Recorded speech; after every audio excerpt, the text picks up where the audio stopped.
Mirta, how have the last 2 years been? How does it feel to be released from jail? How does it feel the last 2 years? Do you believe Christopher and Ramon are innocent? Do you have anything to say to the victims? Anything to say to their family? A mother released from jail within the last 30 minutes after charges against her were dismissed today. It's in connection to the killings of a pregnant teenager and her boyfriend. So you saw her right there. Mirta Romanos spent nearly 2 years in jail after the couple was killed back in 2023. But now, as you see, Romanos is a free woman. She was accused of helping her son cover up the murders of Savannah Soto and Matthew Guerra in December of 2023.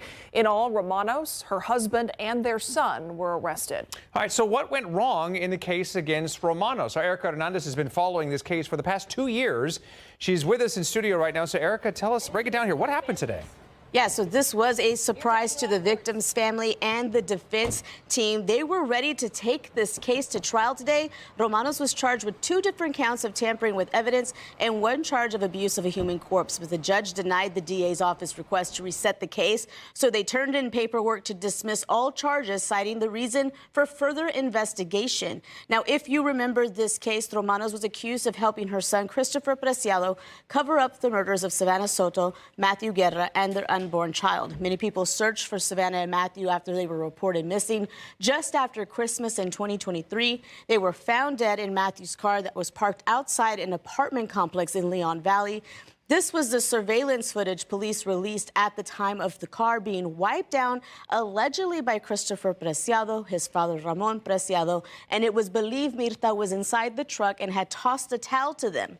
The family of Matthew Guerra was shocked about today's dismissal and found out when KSAT posted the story on Facebook. I don't think it's a proper way to find out. You know, I felt like we should have been notified from the DA's office to better prep ourselves. You know, this is how we found out Ramon was getting out, the same way it was on Facebook. We've been waiting for this for 2 years already, and we knew it was going to take long. It's just, you know, we're ready for some closure and for some justice to be handed down.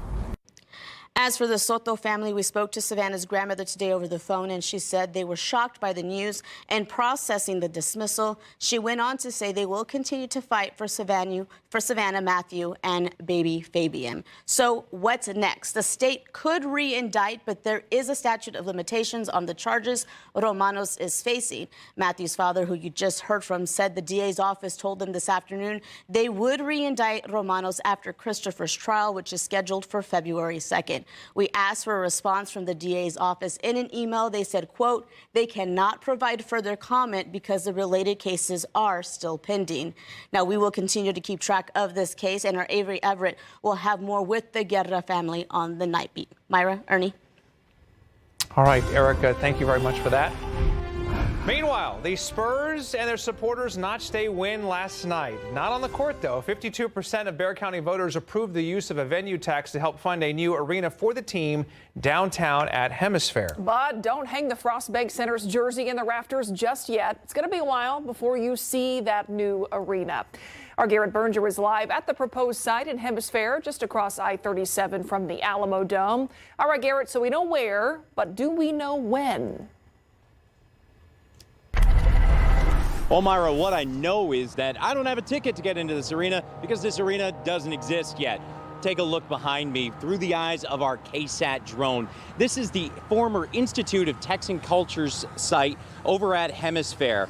The former ITC building, now gone. We've just got a construction site and a pit left. The area clear for a new Spurs arena. But the one question everyone has is one of the hardest to get answered. When exactly will that arena open? Fans' cheers were loud at the Spurs watch party Tuesday night. But when could you hear them at a downtown arena? Do you think you're going to be able to open a new stadium in Hemisphere? Oh, we take things one step at a time. Spurs managing partner Peter J. Holt says they're just starting the design process. We don't know when it'll be done. When it is, it's going to be really special. And he didn't have anything to add today either. We're not going to take anything for granted. We're going to start working day by day with our partners and work on a process that's collaborative. And when we have more definitive timelines, I think that's when we'll be ready to share. Timeline assumptions from when plans for the wider Project Marvel were unveiled nearly a year ago put construction starting next year and finishing mid-2028. City staff now say that's way too early. I mean, the design and construction of a building like that is at least 5 years. When council voted on the terms of a funding deal in August, the conversation did paint a longer timeline, with construction possibly not even beginning until 2029. Keep in mind the arena would be opening based on this timeline in roughly the summer of 2032, so about 7 years from now. The Spurs lease on the Frostbank Center lasts into 2032. They really feel that they'll be running close to the end of the lease period before they'll actually vacate the Frostbank Center. But no one was giving us hard dates right now, and county and city officials both say there's more to be worked out. Many project agreements to make sure that those are finalized and are in fact a win-win for the city. We have a term sheet, we've got council conversations, we've got property issues. I think we're going to need to probably sit down and talk with the county and the Spurs as well. And I think everybody's got a lot of work. And I think that was the message that. There's also the lingering question on whether Tuesday was the last time the arena appears on the ballot. The county share of up to $311 million was the only part of the funding deal that required a public vote. But Mayor Gina Ortiz-Jones has suggested the city could choose to hold an election on its share of up to $489 million. And I have said, if you pay twice, you should vote twice. But she wouldn't talk about that stance with us now, though, even after a presser about the arena vote. Real quick, you've talked about having a second election. Sorry, thank you. Well, I just need one question. I just wanted to know. But following her theme, we figured we'd try twice. Mayor? After another presser. Hey, Mayor, just wanted to check. Questions about this conference? Mayor, we just want to see if you're still planning to ask for a second election for the city portion.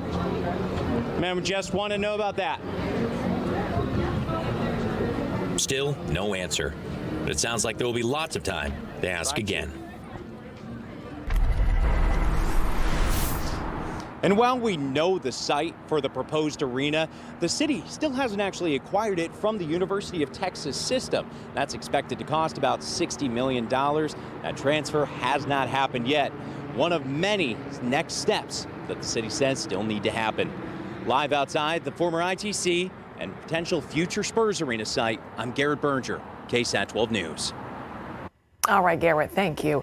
Well, now that Prop B has passed, we went to talk to people who work and live right near where you just saw Garrett, right there along Cesar Chavez downtown, just blocks away from the future arena. Their main concern, traffic delays and getting in and out of the area to go to work where they need to be. I'm excited. I'm excited for the business opportunities. I'm excited to definitely get some revenue circulating in San Antonio is what I'm excited for. Are you excited about the construction of the roads and the closures? Oh, absolutely not. No one's excited about that. I'm worried about increased traffic and the congestion, but I mean, if it brings more economic activity, then it will be, ideal. Great things come with a little price, okay? But overall, I think it's a great investment for the city. Lavaca neighbors say they hope construction might be a little faster than the speed of typical city construction. Well, it wasn't just Props A and B on the ballot. Texans approved 17 constitutional amendments, and a handful of those will change property taxes. We'll tell you what that means for homeowners coming up a little bit later in the show. Meanwhile, we have finalized and compiled all of the results of the election for you. It's all available right now at KSAT.com. You can scan the QR code on the screen with your device, and it will take you straight there. Everything from the props to the 17 state constitutional amendments, even local school bond elections, it's all available right there at your convenience. Weather pretty convenient out there again today, but a little bit warmer, Adam. Oh, that's the key. 83 was our high. We hit that just before 4 p.m. Now we're at 81. So warm afternoons, above average, and the mornings pleasantly cool. Right now, 72 Leon Springs. Meanwhile, 83 in Pan Maria, 86 Eagle Pass, 83 Lavernia, 83 New Braunfels. You get the idea. 81 officially at the airport, but cooling quickly. That's the key in this kind of pattern. Mid-70s by 7 p.m. and then upper 60s by 9 p.m. So if you have outdoor activities, maybe just a sweatshirt to go along with you later on this evening. Tomorrow morning, we start the day into the 50s, mid to upper 50s, about 58 in and around San Antonio, and then mid 50s in some outlying areas. But that's also going to come with another round of fog. Now, it wasn't really problematic earlier today, and I don't anticipate it to be that problematic tomorrow, but plan for some areas of patchy fog throughout the morning commute tomorrow. Big temperature swing on the way. It's going to be spring-like. And then our next strong cold front arrives, bringing the coldest air yet this season. We'll dive into that when it arrives and what the winds are going to do as well in just a bit. All right, Adam, thank you. Happening right now, testimony in day 18 of the trial of 3 former SAPD officers who shot and killed a woman in her apartment in 2023. This is a live look inside the courtroom right now. Testimony will continue until around 8 o'clock tonight. Earlier this afternoon, the defense called another expert in police tactics to the stand. Thomas Majeka works for the Kendall County Sheriff's Office. He broke down different angles from body camera videos on the night of the shooting. He claims that Eleazar Alejandro, Alfred Flores, and Nathaniel Villalobos were justified in shooting Melissa Perez in 2023. That is the question in this trial. We are live streaming testimony on KSAT streaming platforms. All right, back outside on this Wednesday afternoon, I-35 at Rittiman to show you a little bit of slowing there. Nothing too concerned. There are some construction barrels blocking the shoulder there on the right-hand side, but people seem to be moving along pretty nicely. So no complaints on the roads right now. We'll let you know, of course, if anything pops up here throughout the evening.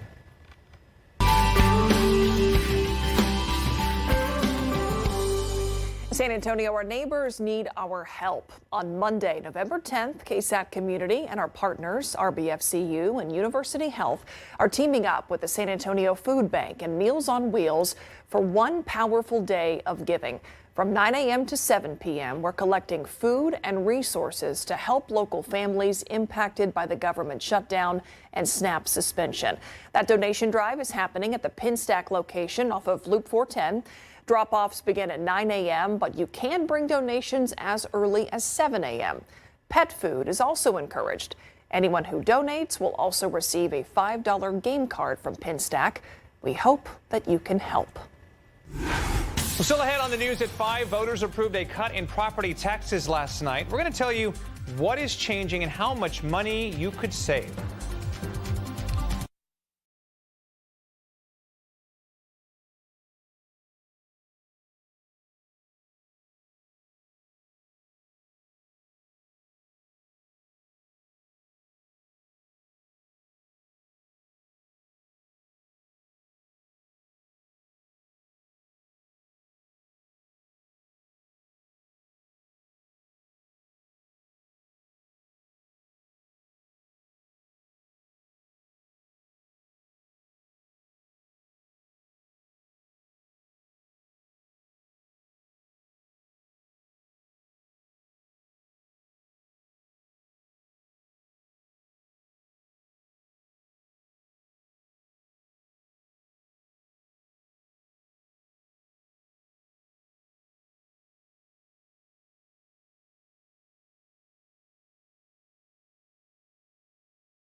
More property tax relief is coming to Texas homeowners thanks to last night's election. Voters approved a couple of amendments to the state constitution that increase those exemptions. At the same time, they decrease funding for Texas public schools. Here's what passed and what's changing. Proposition 11 raises the school tax exemption for homeowners who are disabled or age 65 and older. It boosts that current exemption from $10,000 to $60,000. Texas voters passed it resoundingly. That's going to provide an extra up to $500 of extra savings for them. Again, that would be increasing it from $10,000 to $60,000. So it's going to be substantial. Prop 13 raises the school district property tax exemption for all Texas homeowners. So now it will increase from $100,000 to $140,000. That means that $140,000 of a home's value cannot be taxed. Another big hit with voters. That'll be about a $400 savings. For Texans who qualify for both exemptions, the property tax savings from these amendments add up. Main thing to remember is if you get both of them passed and you're 65, you're going to have about a $900 savings in your property taxes. It also means that for some homeowners, if your home is valued at $200,000 or less, you will no longer pay any property school taxes.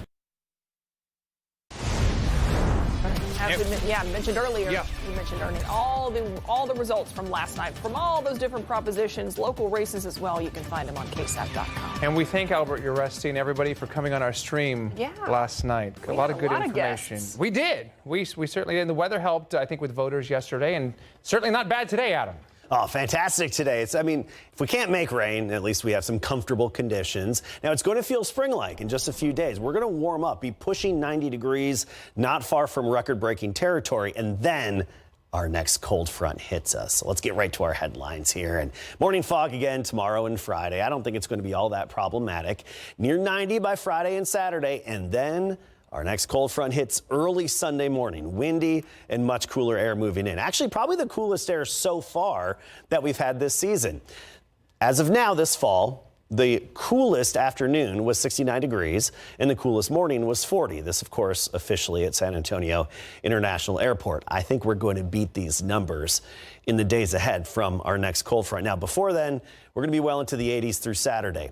By Sunday, 68 the high. Monday, the warmest we'll get is about 64, and then you see we rebound in typical fashion pretty quickly there by the middle of next week. So you look across the lower 48 here in Texas, you know, we have temperatures largely in the 80s and even some 70s, but no particularly cold air out there yet. You go up into Canada, I love to check these temperatures this time of year.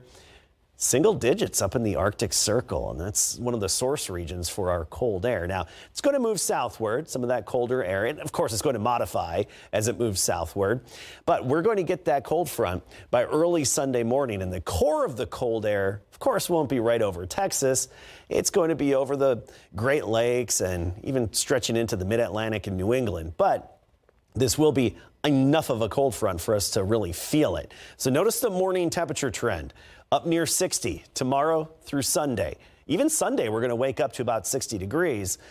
But then Monday morning, back to work and school, 38 is what we're expecting in San Antonio. Even cooler in the hill country. So we could have some nooks and crannies of the hill country get down to about the freezing point Monday and Tuesday mornings. That's the main headline with this front. Also the wind. You're going to notice the wind.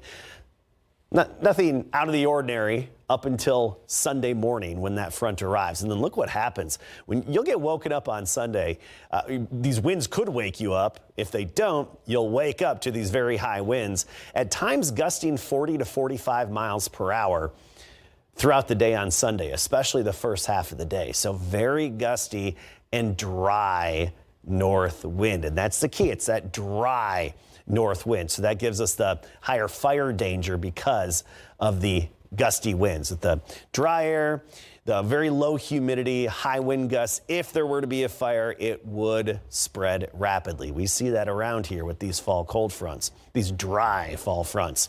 Upper level high, Big Blue H, that's still pretty much right overhead. High and dry, of course, nothing but sunshine. There is a nice disturbance over the Gulf. I wish we could pull that our way, but unfortunately, upper level high, not having any of it and blocking it out. So we're going to stay dry. 58 in the morning at sunrise, a little bit of fog, 77 at noon, 83 the high. Tomorrow's going to be very similar to what we had today, in a south wind at about 10 miles per hour. Tomorrow in Pleasanton, 85. 85 in Hondo, Uvalde up to 87, Seguin 84. And then there's that rise upward temperature-wise through Saturday, only to have the bottom fall out by Sunday on into next week. Then keep in mind, the coldest periods will be Monday and Tuesday mornings. Yeah, up and down we go. Yeah, no kidding. Okay, Spurs going to try to start a brand new win streak tonight, Larry, hopefully? Yeah, hopefully at the L.A. Lakers, and Luka Doncic, if he plays, I'm pretty sure that he will. He has definitely been on fire this season, and Victor Wembanyama is ready to face Luka and the Lakers tonight. Plus, the San Antonio Quarterback Club, well, their special guest today in town was Mac Brown. You'll hear from Coach coming up after the break.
Luka is one of the hardest players to scout because he understands and masters the game more than almost everybody else. So it's always a great challenge. I don't think I've ever won against him.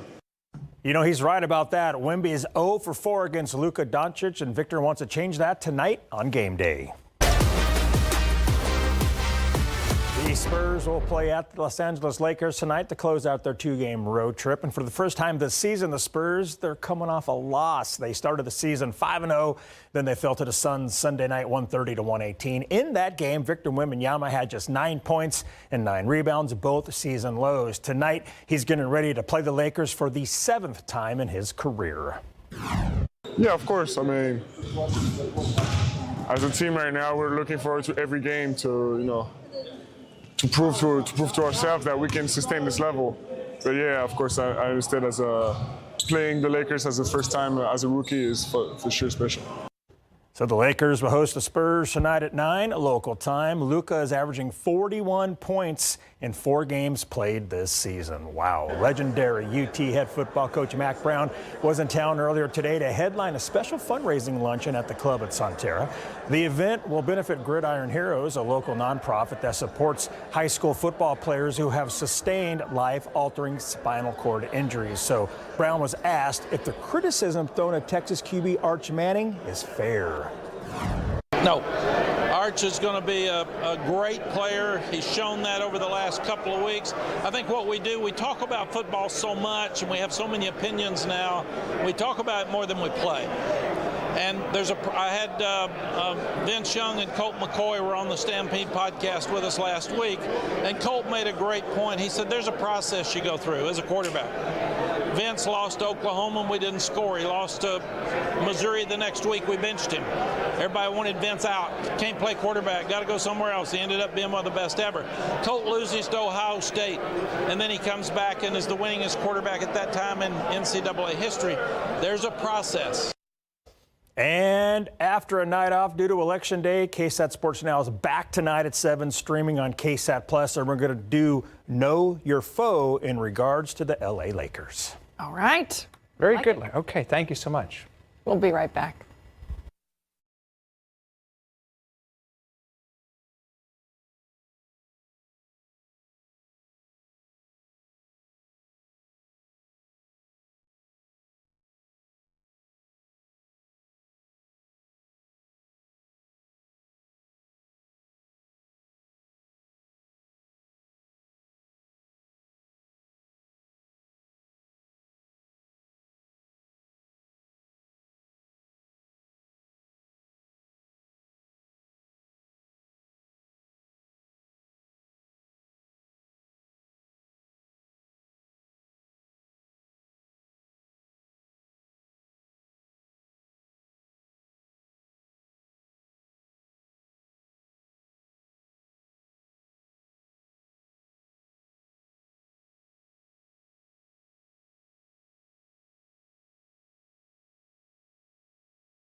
Now to an important programming note here. The contract dispute between YouTube TV and our affiliate network ABC continues this evening, keeping all ABC content off of YouTube TV. Now, as the local affiliate of ABC, KSAT is monitoring this closely and will keep you updated if and when a deal is reached. As a reminder, you can watch all of our KSAT content on the KSAT Plus app, available any way that you stream and on our YouTube channel. And here's a look at what's coming up tonight on ABC Primetime at 7, shifting gears at 7:30, Abbott Elementary. 8 o'clock, it's The Golden Bachelor. At 9, it's Shark Tank. By the way, a Jordanton family will be on Shark Tank tonight, followed by the Night Beat at 10. We'll have more on them at 6 o'clock. Love it. All right, looking ahead here, the next couple of mornings, a little bit of fog, feeling spring-like. Highs well into the 80s, even near 90 by Saturday. But the weekend, talk about a 50-50 split. Near 90 Saturday, only in the 60s and windy on Sunday. Ooh, something for everybody? I think so. All right, thanks for watching the News at 5. See you at 6.